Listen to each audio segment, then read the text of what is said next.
Assalamualaikum warahmatullahi wabarakatuh. Kami dari kelompok 8 akan membahas tentang intervensi mikro berbasis family.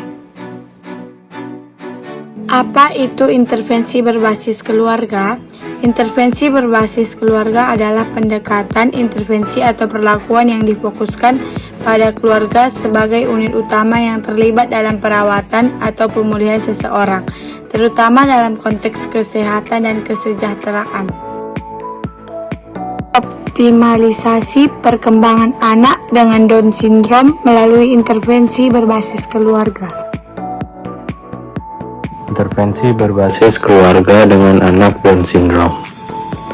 Caranya adalah memberikan dukungan emosional dan psikologis kepada orang tua, melatih orang tua dalam teknik-teknik stimulasi perkembangan anak, dan membantu keluarga dalam mengelola stres dan tantangan yang mungkin timbul.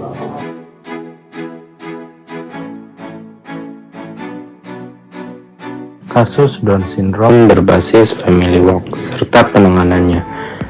Yang pertama, identifikasi awal. Identifikasi awal terhadap keluarga subjek dilatar belakangi oleh rekomendasi seorang terapis di P4TK, tempat di mana anak rutin melakukan terapi sebelumnya.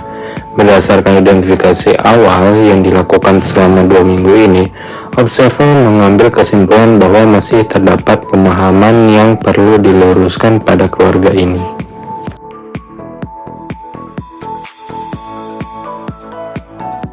Yang kedua, ada asesmen. Asesmen dalam intervensi keluarga adalah proses pemberdayaan keluarga yang bertujuan untuk menganalisa, memahami, dan melakukan pencatatan tentang kondisi anak di dalam keluarganya dan konteksnya lebih luas. 1. Asesmen keluarga. Yang pertama, ada keseharian dan kualitas hubungan keluarga. Keluarga ini merupakan keluarga yang humoris, senang bercanda, dan hangat. Yang kedua, peran keluarga dalam pengasuhan anak. Ibu memiliki peran yang utama dalam mengasuh anak. Sementara itu, ayah lebih berperan sebagai pencari nafkah untuk mencukupi kebutuhan keluarga. Yang ketiga, kesehatan dan perlindungan keluarga. Ayah dan ibu sangat memperhatikan kesehatan anak dan perlindungan terhadap keluarga.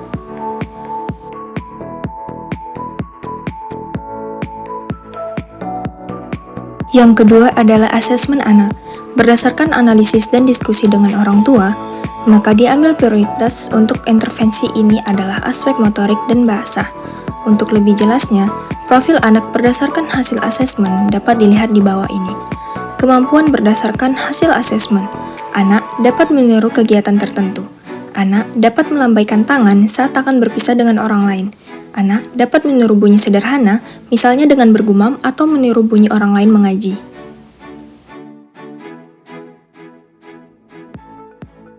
3. Penyusunan program intervensi. 1. Program intervensi keluarga.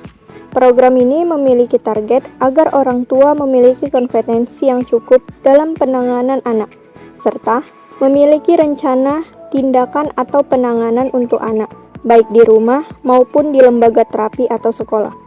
2. Program intervensi anak. Dari hasil analisis dan diskusi bersama orang tua, disepakati bersama bahwa aspek yang akan dijadikan sebagai prioritas penanganan adalah aspek motorik kasar, motorik halus, dan bahasa. 4. Pelaksanaan program intervensi. 1. Pelaksanaan program intervensi keluarga. Pada tahap pertama, pelaksanaan program intervensi dilakukan melalui kegiatan diskusi, sharing, dan pemutaran video. Pada tahap kedua, indikator yang ditetapkan dalam program adalah pemahaman dan pengenalan. Pada tahap terakhir, dengan indikator perencanaan penanganan, pelaksanaan intervensi mulai melibatkan orang tua dalam merencanakan berbagai kegiatan yang akan diberikan kepada anak sebagai tindakan intervensi. 2. Pelaksanaan program intervensi anak. Pertama, motorik kasar. Anak diminta melempar bola pada sasaran tertentu. Awalnya anak melempar ke arah yang tak beraturan, namun lambat laun lemparannya mulai terarah. 2. Motorik halus. Anak sudah mampu menyusun balok hingga 6 yang sebelumnya hanya 4 tingkat. 3. Bahasa. membaca buku agar anak memperhatikan apa yang diceritakan, serta mengikuti kata yang diucapkan oleh pelaksana intervensi. Perubahan sikap keluarga. Sikap yang terlihat berbeda pada ibu adalah adanya kepercayaan diri pada ibu untuk membawa anak keluar rumah tanpa ada rasa khawatir dan takut yang berlebihan. Ayah juga membuat beberapa mainan edukatif untuk membantu anak dalam melakukan berbagai tugas. Misalnya, papan jahit yang terbuat dari triplex, balok-balok yang terbuat dari kayu, dan kartu-kartu gambar. Perkembangan anak. Dalam aspek motorik kasar, anak dapat melompat estimasi dengan satu kaki, dapat mengikuti beberapa gerakan dalam senam irama dengan tepat. Dalam aspek motorik halus, anak dapat menyusun hingga 6 balok, dapat memasukkan tali pada papan jahit, dapat memasukkan potongan puzzle. Dalam aspek bahasa, anak dapat menyebutkan 2 suku kata, yaitu 2, dengan melakukan hitungan terhadap suatu benda.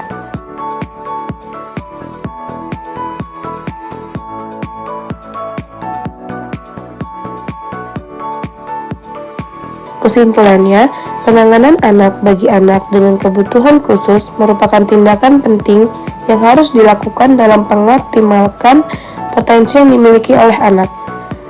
Intervensi dini berbasis keluarga merupakan layanan yang paling sesuai dan dianggap paling dapat mengembangkan potensi yang dimiliki oleh anak, dan juga pemahaman serta keterampilan pada orang tua juga. Selain dari perkembangan pemahaman dan keterampilan orang tua, dapat dilihat beberapa perkembangan pada anak walaupun belum maksimal, namun sangat berarti.